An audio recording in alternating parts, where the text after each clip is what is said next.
राज्यात संसदेच्या पावसाळी अधिवेशनापूर्वी राजकीय हालचालींना वेग आला असून शरद पवारांची राष्ट्रवादी एनडीएमध्ये सहभागी होण्याची चर्चा रंगली आहे। या संभाव्य घडामोडीमुळे महायुतीतील राजकीय समीकरणं बदलू शकतात अशी चर्चा देखील सुरू आहे। पवार एनडीएत आल्यास महायुतीचे संख्याबळ वाढेल आणि एकनाथ शिंदे यांचे राजकीय महत्त्व कमी होण्याची शक्यता व्यक्त केली जात आहे। तसंच जागा वाटप, मंत्रिपद आणि सत्ता समीकरणावरही त्याचा परिणाम होऊ शकतो।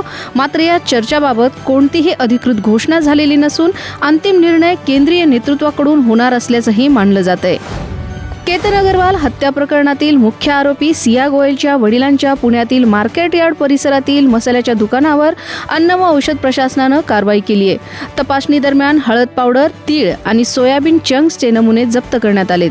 लेबलमधील त्रुटी आणि भेसळीच्या संशयावरून सुमारे 8 लाख रुपये किमतीचा 4000 किलो माल जप्त करण्यात आला असून दुकानही सील करण्यात आले। काही दिवसांपूर्वी लोहगड किल्ल्यावर केतन अग्रवालची हत्या झाल्याप्रकरणी सिया गोयल आणि तिच्या प्रियकराला अटक करण्यात आली होती। राज्यात गेल्या काही दिवसांपासून विश्रांती घेतलेल्या मान्सूननं पुन्हा हजेरी लावण्यास सुरुवात केली आहे। आज पुणे, सातारा, घाटमाथा, सांगली, सोलापूर आणि धाराशिव जिल्ह्यांना येलो अलर्ट जारी करण्यात आला असून 20 जुलैनंतर संपूर्ण राज्यात मान्सून पुन्हा सक्रिय होण्याचा अंदाज आहे। रायगड, हिंगोली, बीड आणि परभणीसह अनेक भागात पावसानं हजेरी लावली असून नागरिकांना दिलासा दिला आहे। मात्र अनेक ठिकाणी पाऊस अद्याप अपुरा असल्यानं शेतकरी दमदार पावसाच्या प्रतीक्षेत असून दुबार पेरणीचं संकट मात्र कायम आहे। गेल्या वर्षी अतिवृष्टीने उद्ध्वस्त झालेल्या मराठवाड्यात यंदा पावसाअभावी शेतकरी नव्या संकटात सापडलाय। तूर, धाराशिव, बीड, नांदेडसह अनेक जिल्ह्यात पिकं कोमेजू लागली असून दुबार पेरणीचं संकट उभं राहिलंय। गेल्या वर्षी पूर आणि अतिवृष्टीमुळे मोठं नुकसान सहन केलेल्या शेतकऱ्यांना अद्याप पुरेशी मदत मिळालेली नसताना यंदा दुष्काळ सदृश्य परिस्थितीची चिंता वाढली आहे। हवामान विभागाकडून तातडीनं दमदार पावसाची शक्यता नसल्यानं बळीराजा चिंतेत असून मराठवाड्यात हवामान बदलाचा प्रश्न पुन्हा एकदा ऐरणीवर आलाय।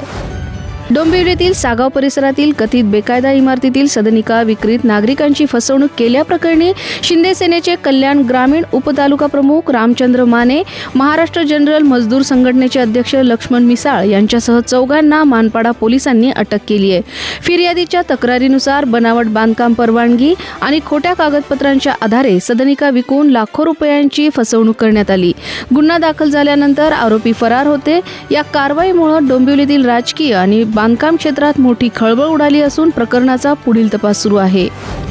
खाजगी क्षेत्रातील नोकरदारांसाठी आनंदाची बातमी आहे। कर्मचारी भविष्य निर्वाह निधी संघटना आर्थिक वर्ष 2025-26 साठीचे 8.25% व्याज सदस्यांच्या PF खात्यात जमा करण्याची प्रक्रिया सुरू करणार आहे। खात्यात व्याज जमा झाले की नाही हे सदस्य घरबसल्या सहज तपासू शकतात। यासाठी EPFOच्या पासबुक लाईट पोर्टलवर UNA द्वारे लॉग इन करणे, 77 38 29 98 99 वर UNA सह SMS पाठवणे, उमंग ॲपचा वापर करणे किंवा 011 22 90 14 06 या क्रमांकावर मिस कॉल देणं हे 4 सोपे पर्याय उपलब्ध करण्यात आलेत।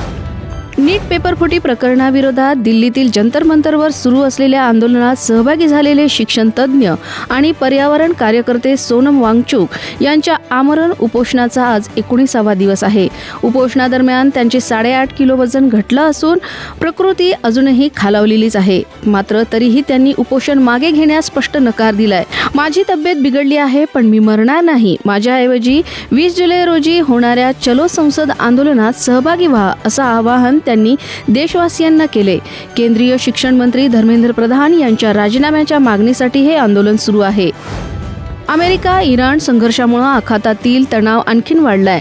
अमेरिकेनं इराणमधील लष्करी ठिकाणांवर नव्याने हवाई हल्ले केल्यानंतर इराणनं बहरीन, कुवेत आणि जॉर्डनमधील अमेरिकी तळांवर क्षेपणास्त्र व ड्रोन हल्ले केल्याचा दावा केला जातोय। संघर्षादरम्यान होर्मुझ सामुद्रधुनीत व्यापारी जहाजांवर झालेल्या हल्ल्यात एका भारतीय खलाशाचा मृत्यू झालाय तर अनेक जण जखमी झालेत। या घटनेनंतर भारतानं इराणच्या राजनैतिक अधिकाऱ्यांना बोलवून तीव्र निषेध नोंदवलाय। होर्मुझमधील वाढत्या तणावामुळे भारतीय खलाशी आणि व्यापारी जहाजांच्या सुरक्षेबाबत चिंता वाढली आहे। गतविजेत्या अर्जेंटिनानं फिफा वर्ल्ड कप 2026च्या दुसऱ्या उपांत्य फेरीत इंग्लंडचा 2-1 असा नाट्यमय पराभव करत सलग दुसऱ्यांदा अंतिम फेरीत प्रवेश केला। इंग्लंडने अँथोनी गॉर्डनच्या 95व्या मिनिटातील गोलमुळे आघाडी घेतली होती। मात्र अखेरच्या क्षणी अर्जेंटिनाने पुन्हा एकदा पुनरागमन करत 85व्या मिनिटाला फर्नांडाज आणि अतिरिक्त वेळेत 92व्या मिनिटाला मार्टिनेजने गोल करत सामना फिरवला. लिओनेल मेस्सीला गोल करता आला नाही तरी अर्जेंटिनाने ऐतिहासिक विजय मिळवत अंतिम फेरीत स्पेनशी भिडण्याचं तिकीट मिळवले. The Kapil Sharma show scripted आहे की नाही याबाबत अभिनेता आणि विनोदी कलाकार किकू शारदानं मोठा खुलासा केलाय. त्याच्यामध्ये शोचा सुमारे 70% भाग आधीच लिहिलेल्या स्क्रिप्टनुसार सादर केला जातो. उर्वरित 30% भाग उत्स्फूर्त संवाद आणि परिस्थितीनुसार घडतो.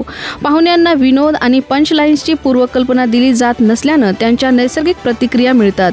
एखादी चर्चा अनपेक्षित वळण घेतल्यास कपिल शर्मा आपल्या हजरजबाबी शैलीत ती सहज सांभाळतो असंही किकूने म्हटलंय.